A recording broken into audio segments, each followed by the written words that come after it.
Demain je pars. Laurent Léoncini.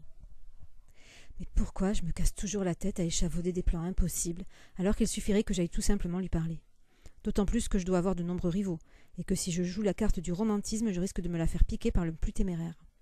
Alors quoi faire? Être direct tout en restant romantique. Voilà ce que je vais lui écrire. Si tu étais à ma place, et que chaque jour tu aperçois cette fille qui te plaît, mais à laquelle tu n'oses pas parler car tu es sûr que face à elle tu ne pourras sortir aucun mot digne d'intérêt, que ferais-tu pour connaître, une fois au moins, la sensation de son regard sur tes yeux? Ensuite, je lui laisserai une adresse email bidon pour qu'elle puisse me répondre sans pouvoir découvrir mon identité. C'est pas génial, mais c'est suffisant. Il faut toujours garder le meilleur pour la fin. La réponse ne s'est pas fait attendre, car dès le lendemain, j'avais dans mon email adresse un petit message provenant d'une certaine Julie. Imaginez-vous à ma place, tout excitée à l'idée de découvrir ce qu'elle m'avait écrit. J'appuie sur le bouton et je lis. Je m'assurerai d'abord qu'elle est libre. Voilà, je suis encore maudit. Pourquoi je ne tombe jamais sur quelqu'un de cool et sympa? Elle m'a sapé le moral et ma journée est gâchée.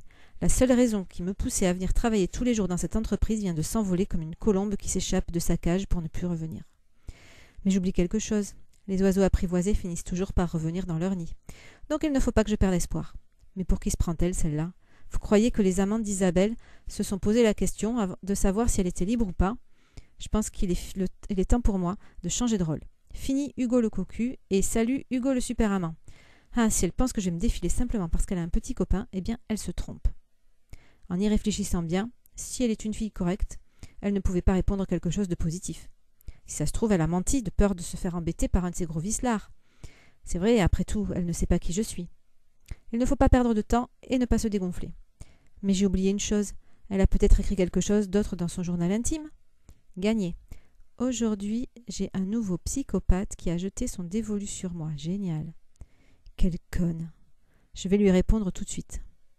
Julie, je comprends parfaitement que ta réponse ne soit pas encourageante. Imagine une seconde ce que j'aurais pensé de toi si ton message avait été positif. La fille de mes rêves est en fait une femme facile. Tu te rends compte la déception que j'aurais éprouvée. Je ne me suis apparemment pas trompée sur ton compte et tu as passé la première épreuve avec succès. Je comprends que tu sois aussi un peu méfiante, car je suis quelqu'un de la boîte, mais il faut parfois prendre des risques. Mieux vaut un remords qu'un regret. Bon, maintenant qu'on sait tous les deux que tu es une fille correcte, accepterais-tu que l'on devienne des amis? Voilà, j'ai jeté les dés une nouvelle fois, le destin fera le reste. Ah, être capable de jeter les dés, c'est quelque chose d'excitant. On place le maximum d'atouts de son côté, on jette, et il ne nous reste plus qu'à attendre. Puis on retient son souffle et on regarde le résultat. Soit on gagne, soit on perd, soit on a le droit de continuer à jouer. Chaque femme est une aventure. On entre dans une histoire que l'on découvre à chaque pas. Ah, j'ai pris le mauvais chemin, ai-je le droit de faire demi-tour? Non. Alors je suis éliminée, ou bien oui, vous avez une autre chance, mais maintenant, si vous prenez vos jumelles, vous verrez qu'il y a déjà quelqu'un devant vous. Alors quoi faire? Abandonner la partie? Continuer honnêtement en espérant rattraper le rival? Ou peut-être tricher en prenant un raccourci? Ou tout simplement en ajustant la lunette de son fusil sur la personne de devant. Tous les coups sont permis. L'homme propose et la femme dispose, c'est la même chose.